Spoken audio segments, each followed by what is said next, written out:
ਤੇ ਦੂਸਰਾ ਪਹਿਲੂ ਟੈਕਨੋਫੋਬੀਆ ਦਾ ਇਹ ਵੀ ਆ ਕਿ ਜਿਨ੍ਹਾਂ ਨੂੰ ਨੌਲੇਜ ਹੈਗੀ ਆ ਪਰ ਉਹਨਾਂ ਨੂੰ ਲੱਗਦਾ ਕਿ ਹੋ ਸਕਦਾ ਕਿ ਇੱਕ ਦਿਨ ਟੈਕਨੋਲੋਜੀ ਪੂਰੀ ਦੁਨੀਆ ਤੇ ਹੀ ਟੇਕ ਓਵਰ ਕਰ ਲਵੇ।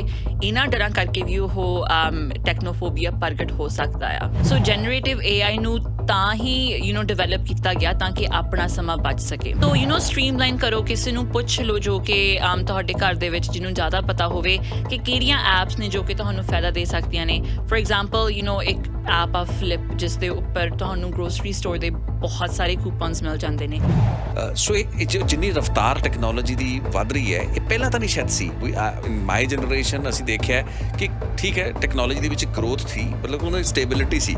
ਆਦਮੀ ਟਿਕ ਕੇ 10 15 20 ਸਾਲ ਕੰਮ ਕਰ ਸਕਦਾ ਸੀ। ਇਨਫੈਕਟ 25 25 30 ਸਾਲ ਲੋਕ ਉਹੀ ਕੰਮ ਕਰੀ ਗਏ ਨੇ, ਉਸੇ ਟੈਕਨੋਲੋਜੀ ਦੇ ਉੱਤੇ ਕੰਮ ਕਰੀ ਗਏ ਨੇ। ਲੇਕਿਨ ਅੱਜ ਤੱਕ ਤਾਂ ਐਵਰੇਜ ਸਪੈਨ ਹੀ ਕੁਛ ਸਾਲਾਂ ਤੇ ਕਈ ਵਾਰ ਤਾਂ ਮਹੀਨਿਆਂ ਦਾ ਰਹਿ ਜਾਂਦਾ। ਸੋ ਕੋਈ ਵੀ ਟੈਕਨੋਲੋਜੀ ਉੱਪਰ ਡਿਪੈਂਡ ਨਹੀਂ ਹੋਣਾ ਚਾਹੀਦਾ, ਪਰ ਫਿਰ ਵੀ ਮੈਂ ਇਹ ਕਹੂੰਗੀ ਜੇ ਡੀਹਿਊਮਨਾਈਜ਼ਿੰਗ ਦੀ ਗੱਲ ਕਰੀਏ ਕਿ ਹਿਊਮਨ ਜਾਂ ਮਨੁੱਖ ਹੋਣ ਦਾ ਅਰਥ ਕੀ ਆ, ਇਹ ਚੀਜ਼ ਵੀ ਬਦਲਦੀ ਰਹਿੰਦੀ ਆ ਹਮੇਸ਼ਾ। The Harjinder Thin Show।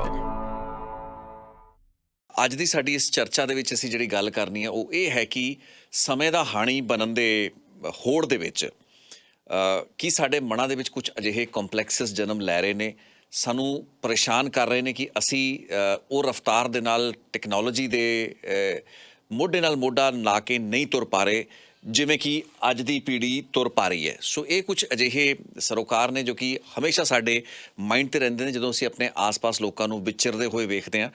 Technology ਦੇ ਨਾਲ ਬਹੁਤ ਕੰਫਰਟੇਬਲ ਹੁੰਦੇ ਨੇ, ਜ਼ਰੂਰੀ ਨਹੀਂ ਕਿ ਅਸੀਂ ਸਾਰੇ ਹੋਈਏ। ਨਵੀਆਂ ਐਪਸ, ਆਰਟੀਫਿਸ਼ੀਅਲ ਇੰਟੈਲੀਜੈਂਸ ਇੱਕ ਨਵਾਂ ਹੀ ਹਥਿਆਰ ਆ ਚੁੱਕਾ ਹੈ ਜੋ ਕਿ ਤੁਹਾਡੀ ਐਫੀਸ਼ੀਐਂਸੀ ਨੂੰ ਵਧਾ ਵੀ ਸਕਦਾ ਹੈ ਅਤੇ ਬਥੇਰੇ ਲੋਕਾਂ ਨੂੰ ਇੱਕ ਮੈਂਟਲ ਕੰਪਲੈਕਸ ਵੀ ਦੇ ਸਕਦਾ ਹੈ। ਸੋ ਨੈਨਾ ਗਰੇਵਾਲ ਜੀ ਸਾਡੇ ਨਾਲ ਸਟੂਡੀਓ ਦੇ ਵਿੱਚ ਨੇ। ਨੈਨਾ ਜੀ ਬਹੁਤ-ਬਹੁਤ ਸਵਾਗਤ ਹੈ ਰੈਡ FM 'ਤੇ। ਸਤਿ ਸ਼੍ਰੀ ਅਕਾਲ ਜੀ, thank you so much Ritesh ਜੀ। ਸਭ ਤੋਂ ਪਹਿਲਾਂ ਤਾਂ ਮੈਂ ਜਾਣਨਾ ਚਾਹਾਂਗਾ ਕਿ ਜਿਹੜਾ ਮੈਂ ਚੀਜ਼ ਨੂੰ ਮੈਂ ਕੋਸ਼ਿਸ਼ ਕੀਤੀ ਆਪਣੇ ਸ਼ਬਦਾਂ ਵਿੱਚ ਬਿਆਨ ਕਰਨ ਦੀ, ਕੋਈ ਕਿਸਮ ਦਾ ਫੋਬੀਆ ਹੁੰਦਾ ਟੈਕਨੋਲੋਜੀ ਨੂੰ ਜੋ ਕਿ ਇਹਨੂੰ ਪਰਿਭਾਸ਼ਿਤ ਕਰਦਾ ਹੈ, ਜੋ ਮੈਂ ਗੱਲ ਕਹਿਣ ਦੀ ਕੋਸ਼ਿਸ਼ ਕਰ ਰਿਹਾ। Hope you understand that. ਹਾਂਜੀ ਬਿਲਕੁਲ। ਸੋ ਟੈਕਨੋਫੋਬੀਆ ਕਹਿੰਦੇ ਆ ਫੀਅਰ ਆਫ ਟੈਕਨੋਲੋਜੀ ਨੂੰ।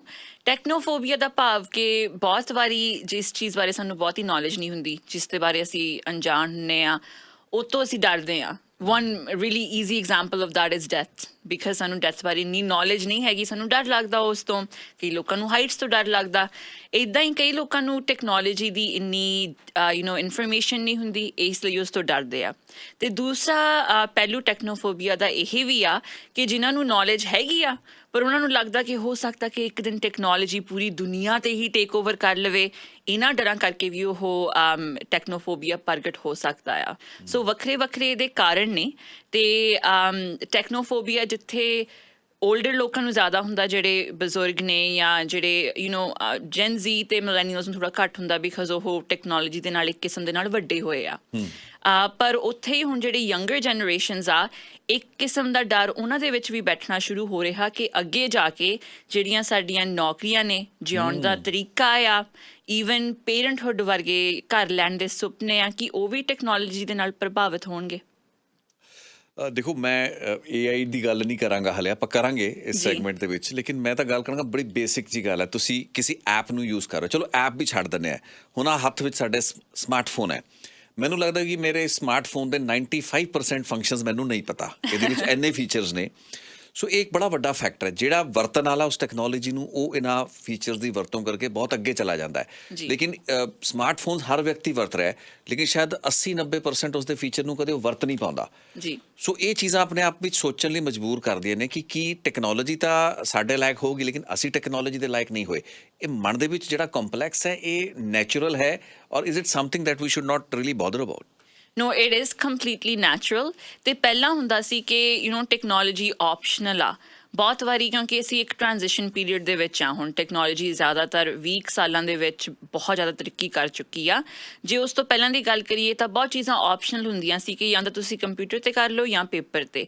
ਪਰ ਹੁਣ ਟੀਚਰਸ ਤੋਂ ਲੈ ਕੇ ਡਾਕਟਰਸ ਤੱਕ ਨੂੰ ਆਪਸ਼ਨ ਨਹੀਂ ਮਿਲਦੀ, ਉਹਨਾਂ ਨੂੰ ਬਹੁਤ ਚੀਜ਼ਾਂ ਕੰਪਿਊਟਰਸ ਦੇ ਜ਼ਰੀਏ ਹੀ ਕਰਨੀਆਂ ਪੈਂਦੀਆਂ ਨੇ।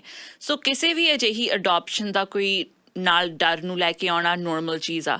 ਜਦੋਂ ਕਾਰਸ ਸ਼ੁਰੂ ਹੋਈਆਂ ਸੀਗੀਆਂ ਅਤੇ ਲੋਕੀ ਸਾਈਕਲ ਤੋਂ ਟ੍ਰਾਂਜ਼ੀਸ਼ਨ ਕਰ ਰਹੇ ਸੀ ਕਾਰਾਂ ਵੱਲ, ਉਹਦੇ ਲਈ ਵੀ ਬਹੁਤ ਡਰ ਸੀ। ਪਰ ਉਸ ਦੇ ਨਾਲ ਜੂਝਣ ਦੇ ਲਈ ਤੇ ਉਹ ਡਰ ਨੂੰ ਦੂਰ ਕਰਨ ਦੇ ਲਈ ਅਸੀਂ ਟ੍ਰੈਫਿਕ ਲਾਈਟਸ ਵਰਗੇ ਚੀਜ਼ਾਂ ਅਸੀਂ ਲਾਗੂ ਕੀਤੀਆਂ, ਅਸੀਂ ਟ੍ਰੈਫਿਕ ਰੂਲਸ ਲਾਗੂ ਕੀਤੇ, ਜਦੋਂ ਸਾਈਨਸ ਮੈਨੂੰ ਯਾਦ ਲਾਗੂ ਹੈ ਜੀ ਕੀਤੇ। ਕੰਪਿਊਟਰ ਇੰਡੀਆ 'ਚ ਆਏ ਤਾਂ ਬੜੀ ਵੱਡੀ ਹੜਤਾਲ ਹੋ ਗਈ ਉੱਥੇ ਕੰਪਿਊਟਰ ਦਾ ਐਡਾ ਵਿਰੋਧ ਹੋਇਆ ਜੀ। ਕਿਉਂਕਿ ਆਈ ਥਿੰਕ ਬੈਂਕਿੰਗ ਸੈਕਟਰ ਨੇ ਵੀ ਬਹੁਤ ਵੱਡੇ ਪੱਧਰ ਉੱਤੇ ਤੇ ਰਿਐਕਸ਼ਨ ਕੀਤਾ ਵੀ ਕੰਪਿਊਟਰ ਆ ਜਾਣਗੇ ਤਾਂ ਨੌਕਰੀਆਂ ਚੱਲ ਜਾਣਗੀਆਂ। ਕੁਛ ਹੱਦ ਤੱਕ ਉਹ ਗੱਲ ਠੀਕ ਵੀ ਸੀ। ਹੁਣ ਅੱਜ ਕੰਪਿਊਟਰ ਤੋਂ ਬਗੈਰ ਤਾਂ ਸੋਚਿਆ ਨਹੀਂ ਜਾ ਸਕਦਾ, ਲੇਕਿਨ ਉਸ ਵਕਤ ਰੈਜ਼ਿਸਟੈਂਸ ਸੀ। 100% ਜੇ ਅਸੀਂ 1984 ਦੀ ਗੱਲ ਕਰੀਏ, ਜਦੋਂ ਕੰਪਿਊਟਿੰਗ ਥੋੜ੍ਹੀ ਜਿਹੀ ਪੋਪੂਲਰ ਹੋਣੀ ਸ਼ੁਰੂ ਹੋਈ ਤਾਂ ਤਕਰੀਬਨ 8% ਘਰਾਂ ਦੇ ਵਿੱਚ ਹੀ ਕੰਪਿਊਟਰ ਦੇਖਣ ਨੂੰ ਮਿਲਦੇ ਸੀ। ਪਰ ਜੇ ਅਸੀਂ 2000 ਦੀ ਗੱਲ ਕਰੀਏ, 2000 ਦੀ, ਤਾਂ ਉਦੋਂ ਅੱਧੇ ਤੋਂ ਜ਼ਿਆਦਾ ਘਰਾਂ ਦੇ ਵਿੱਚ ਕੰਪਿਊਟਰ ਹੋ ਗਏ। ਤੇ ਅੱਜ ਦੀ ਗੱਲ ਕਰੀਏ ਤਾਂ 90% ਤੋਂ ਜ਼ਿਆਦਾ ਘਰਾਂ ਦੇ ਵਿੱਚ ਕੰਪਿਊਟਰਸ ਨੇ। ਜਿਨ੍ਹਾਂ ਘਰਾਂ ਦੇ ਵਿੱਚ ਨਹੀਂ ਕੰਪਿਊਟਰਸ ਹੈਗੇ, ਉਹਨਾਂ ਦੀ ਹੋ ਸਕਦਾ ਹੈ ਕੋਈ ਫਾਈਨੈਂਸ਼ੀਅਲ ਮਜਬੂਰੀ ਹੋਵੇ। ਪਰ ਜੇ ਕੋਈ ਕਈ ਵਾਰੀ ਰੋਟੀ ਪਾਣੀ ਵੀ ਬਾਅਦ ਦੇ ਵਿੱਚ ਸੋਚਦੇ ਆ ਲੋਕੀ, ਪਰ ਫੋਨ ਚਾਰਜ ਕਰਨਾ ਨਹੀਂ ਭੁੱਲਦੇ ਹੈਗੇ। ਸੋ ਹੁਣ ਕਿਉਂਕਿ ਇਹ ਪ੍ਰਫੁੱਲਿਤ ਹੀ ਇੰਨੀ ਹੋ ਚੁੱਕੀ ਆ ਚੀਜ਼, ਇਹ ਤੋਂ ਬਚਣਾ ਵੀ ਨਾਮੁਮਕਿਨ ਆ। ਇਹਦੇ ਨਾਲ ਜਿਹੜੇ ਡਰ ਆਉਂਦੇ ਨੇ ਉਹਨਾਂ ਤੋਂ ਵੀ ਬਚਣਾ ਨਾਮੁਮਕਿਨ ਆ। ਤੇ ਤੁਸੀਂ ਗੱਲ ਕਰ ਰਹੇ ਹੋ ਜਿਵੇਂ ਹੜਤਾਲਾਂ ਹੋਈਆਂ ਸੀਗੀਆਂ, even if we think about Uber, right? Uber is also an extension of technology. ਉਹ ਫੋਨ ਦੇ ਜ਼ਰੀਏ ਹੀ ਚੱਲਦੀ ਆ। ਹੁਣ ਤੱਕ ਵੀ ਉਹਦੇ ਬਾਰੇ ਕਿੰਨੀਆਂ ਹੜਤਾਲਾਂ ਹੋ ਰਹੀਆਂ ਨੇ, ਪਹਿਲਾਂ ਵੀ ਹੋ ਰਹੀਆਂ ਸੀ। ਪਰ ਜਿਹੜੇ ਸ਼ਹਿਰਾਂ ਦੇ ਵਿੱਚ ਉਬਰ ਨਹੀਂ ਹੈਗੀਆਂ, ਅਜਿਹੀਆਂ ਸ਼ੇਅਰਡ ਰਾਈਡਿੰਗ ਐਪਸ ਨਹੀਂ ਹੈਗੀਆਂ, ਉਹ ਸ਼ਹਿਰ ਪਿੱਛੇ ਰਹਿ ਰਹੇ ਨੇ। ਤੇ ਉਹ ਵੀ ਜਿਹੜੇ ਲੋਕੀ ਆ ਹੁਣ ਕਹਿ ਰਹੇ ਨੇ ਕਿ ਬਾਕੀ ਸ਼ਹਿਰਾਂ ਦੇ ਵਿੱਚ ਅਸੀਂ ਯੂਜ਼ ਕਰ ਸਕਦੇ ਹਾਂ, ਸਾਡੇ ਸ਼ਹਿਰ ਦੇ ਵਿੱਚ ਇਹ ਚੀਜ਼ ਲਾਗੂ ਕਿਉਂ ਨਹੀਂ ਹੋਈ। ਸੋ ਟੈਕਨੋਲੋਜੀ ਵੀ ਇੱਦਾਂ ਦੀ ਇੱਕ ਚੀਜ਼ ਆ ਜਿਹੜੀ ਪਹਿਲਾਂ ਤਾਂ ਜਿਸ ਨੂੰ ਬਹੁਤ ਜ਼ਿਆਦਾ ਰੈਜ਼ਿਸਟੈਂਸ ਮਿਲਦੀ ਆ ਤੇ ਡਰ ਮਿਲਦਾ ਆ, ਪਰ ਹੌਲੀ ਹੌਲੀ ਅਡਾਪਟ ਕਰਨਾ ਹੀ ਪੈਂਦਾ, ਕਿਉਂਕਿ ਨਹੀਂ ਤਾਂ ਤੁਸੀਂ ਪਿੱਛੇ ਰਹਿ ਜਾਂਦੇ ਹੋ। ਮੇਰੇ ਸਾਹਮਣੇ ਖਬਰ ਹੈਗੀ, ਮੈਂ ਕੱਲ ਪਰਸੋਂ ਪੜ੍ਹੀ ਤੇ ਮੈਨੂੰ ਬੜਾ ਪਰੇਸ਼ਾਨ ਕੀਤਾ। ਇੰਡੀਆ ਤੋਂ ਖਬਰ ਹੈ, ਪੇਟੀਐਮ ਉੱਥੇ ਇੱਕ ਐਪ ਹੈ ਜੋ ਕਿ ਬੇਸਿਕਲੀ ਮਨੀ ਟ੍ਰਾਂਸਫਰ ਐਪ ਹੈ। ਪੇਟੀਐਮ ਨੇ ਆਪਣੇ 1000 EMPLOYEES ਨੂੰ ਫਾਇਰ ਕਰਨ ਦਾ ਫੈਸਲਾ ਕੀਤਾ ਕਿ ਉਹਨਾਂ ਦਾ ਬਿਆਨ ਕੰਪਨੀ ਦਾ ਇਹ ਹੈ ਕਿ artificial intelligence delivered more than we expected to. So company ਕਹਿ ਰਹੀ ਹੈ ਕਿ ਅਸੀਂ 1000 ਬੰਦਾ ਲੇ ਆਫ ਕਰ ਦੇਣਾ ਹੈ, ਕਿਉਂਕਿ ਅਸੀਂ ਜਿਹੜਾ ਕੰਮ ਉਹ ਬੰਦਿਆਂ ਤੋਂ ਕਰਵਾਉਂਦੇ ਸੀ, ਯਾਨੀ ਕਿ ਕਾਮਿਆਂ ਤੋਂ, ਕਰਮਚਾਰੀਆਂ ਤੋਂ ਕਰਵਾਉਂਦੇ ਸੀ, ਉਹ ਹੁਣ ਸਾਡੇ AI ਕਰੇਗੀ, ਆਰਟੀਫਿਸ਼ੀਅਲ। ਇਹ ਟੈਕਨੋਲੋਜੀ ਕੰਪਨੀ ਲਈ ਤਾਂ ਫਾਇਦਾ ਹੋ ਗਿਆ ਕਿ ਉਸਨੇ ਤਾਂ ਰੋਬੋਟਸ ਲਾਤੇ, ਕੁਝ ਵੀ ਲਾਤਾ, ਵਾਟਐਵਰ ਜੋ ਵੀ ਹੁੰਦਾ ਹੋਏਗਾ ਇਹਦੇ 'ਚ। ਲੇਕਿਨ ਇਹ ਇੱਕ ਬੜਾ ਹੀ ਭਿਆਨਕ ਸਥਿਤੀ ਹੈ ਜਿੱਥੇ ਕਿ ਤੁਹਾਡੀ ਮੈਨੂਅਲ ਲੇਬਰ ਨੂੰ ਵੀ ਨੁਕਸਾਨ ਹੋ ਰਿਹਾ। ਖਾਸ ਕਰਕੇ ਤੁਸੀਂ ਦੇਖੋ ਨਾ, ਜਦੋਂ ਇਨਫੋਰਮੇਸ਼ਨ ਟੈਕਨੋਲੋਜੀ ਦਾ ਬੂਮ ਆਇਆ ਤਾਂ ਨੌਕਰੀਆਂ ਵੀ ਸਭ ਤੋਂ ਜ਼ਿਆਦਾ IT ਸੈਕਟਰ 'ਚ ਆਈਆਂ। ਲੇਕਿਨ ਹੁਣ ਜਿਹੜਾ ਆਰਟੀਫਿਸ਼ੀਅਲ ਇੰਟੈਲੀਜੈਂਸ ਜਿਸ ਨੂੰ ਹਥਿਆਰ ਮੰਨਿਆ ਜਾ ਰਿਹਾ ਹੈ ਕੰਪਨੀਆਂ ਲਈ, ਲੇਕਿਨ ਉਹ ਨੋਰਮਲ ਮੈਨੂਅਲ ਵਰਕਰਸ ਲਈ ਜਾਂ ਜਿਹੜੇ ਈਵਨ ਵਰਕਰਸ ਹੈਗੇ ਨੇ ਉਹਨਾਂ ਲਈ ਤਾਂ ਮੈਨੂੰ ਲੱਗਦਾ ਬਹੁਤ ਵੱਡਾ ਅਭਿਸ਼ਾਪ ਕਹਿ ਲਓ ਹੋ ਗਿਆ। ਜੀ, ਤੇ ਇਹ ਜਿਵੇਂ ਤੁਸੀਂ ਹੁਣ ਐਪ ਦੀ ਗੱਲ ਕੀਤੀ ਹੈ, ਜੇ ਸੋਚਿਆ ਜਾਵੇ ਜੇ ਕੋਈ ਪੇਟੀਐਮ ਦੇ ਵਿੱਚ ਕੰਮ ਕਰ ਰਿਹਾ ਉਹ ਸੋਚੂਗਾ ਮੈਂ ਤਾਂ ਟੈਕਨੋਲੋਜੀ ਕੰਪਨੀ ਲਈ ਹੀ ਕੰਮ ਕਰ ਰਿਹਾ, ਇਟਸ ਸੱਚ ਅ ਪ੍ਰੋਗਰੈਸਿਵ ਕੰਪਨੀ। ਪਰ ਗੱਲ ਇਹ ਆ ਕਿ ਅੱਜ ਕੱਲ੍ਹ ਈਵਨ ਜਿਹੜੀਆਂ ਕੰਪਨੀਜ਼ ਇੰਟੈਲੈਕਚੁਅਲ ਲੇਬਰ 'ਤੇ ਚੱਲਦੀਆਂ ਨੇ, ਮਤਲਬ ਮੈਨੂਅਲ ਲੇਬਰ ਆਪਾਂ ਸੋਚ ਸਕਦੇ ਹਾਂ ਮਿਲ ਵਗੈਰਾ ਦੇ ਵਿੱਚ ਆਪਾਂ ਦੇਖਦੇ ਹਾਂ, intellectual labour is more like replace ਕਰਨਾ ਔਖਾ ਹੈ ਮੈਨੂਅਲ ਲੇਬਰ ਨੂੰ, ਰਾਈਟ? ਮੇਬੀ, ਲੇਕਿਨ ਇੰਟੈਲੈਕਚੁਅਲ ਲੇਬਰ IT, ਹਾਂ, ਯਾ ਐਗਜ਼ੈਕਟਲੀ। ਐਕਚੁਅਲੀ ਜਦੋਂ ਤੁਸੀਂ ਮੈਨੂਅਲ ਲੇਬਰ ਬਾਰੇ ਸੋਚਦੇ ਹੋ, ਤੁਸੀਂ ਸੋਚਦੇ ਹੋ ਕਿ okay we can have a machine do this. ਪਰ ਇੰਟੈਲੈਕਚੁਅਲ ਲੇਬਰ ਬਾਰੇ ਬਹੁਤ ਜ਼ਿਆਦਾ ਇਹ ਸੋਚਿਆ ਜਾਂਦਾ ਸੀਗਾ ਕਿ ਇਹਦੇ ਲਈ ਤਾਂ ਇਨਸਾਨ ਦੀ ਜ਼ਰੂਰਤ ਆ। ਜੇ ਕਿਸੇ ਚੀਜ਼ ਨੂੰ ਸੋਚ ਕੇ ਉਹਦੇ ਬਾਰੇ ਕੋਈ ਫੈਸਲਾ ਲੈਣਾ ਆ, ਉਹਦੇ ਲਈ ਤਾਂ ਤੁਹਾਨੂੰ ਹਿਊਮਨ ਬੀਇੰਗ ਹੀ ਚਾਹੀਦਾ। ਪਰ ਹੁਣ ਜਿਹੜੀ ਆਰਟੀਫਿਸ਼ੀਅਲ ਇੰਟੈਲੀਜੈਂਸ ਆ ਉਸ ਚੀਜ਼ ਨੂੰ ਚੈਲੰਜ ਕਰ ਰਹੀ ਆ ਕਿ ਕੀ ਕਿਸੇ ਫੈਸਲੇ ਨੂੰ ਲੈਣ ਲਈ ਵੀ ਇਨਸਾਨ ਦੀ ਜ਼ਰੂਰਤ ਹੈਗੀ ਆ। ਤੇ ਹੁਣ ਜਿਹੜੇ ਕੰਮ ਦੇ ਵਰ ਲੈਟ ਗੋ, ਜਾਂ ਉਹਨਾਂ ਨੂੰ ਛੱਡਿਆ ਗਿਆ ਇਸ ਕੰਪਨੀ ਦੇ ਵਜੋਂ, ਹੋ ਸਕਦਾ ਕਿ ਉਹਨਾਂ ਵਿੱਚੋਂ ਬਹੁਤ ਜ਼ਿਆਦਾ ਕੰਮ ਕਿਸੇ ਤਰ੍ਹਾਂ ਦੇ ਡਾਟਾ ਐਨਾਲਿਸਿਸ ਦੇ ਵਿੱਚ ਭਾਗ ਲੈਂਦੇ ਹੋਣ ਆਪਣੀ ਰੋਜ਼ਮਰਾ ਦੀ ਜ਼ਿੰਦਗੀ ਦੇ ਵਿੱਚ।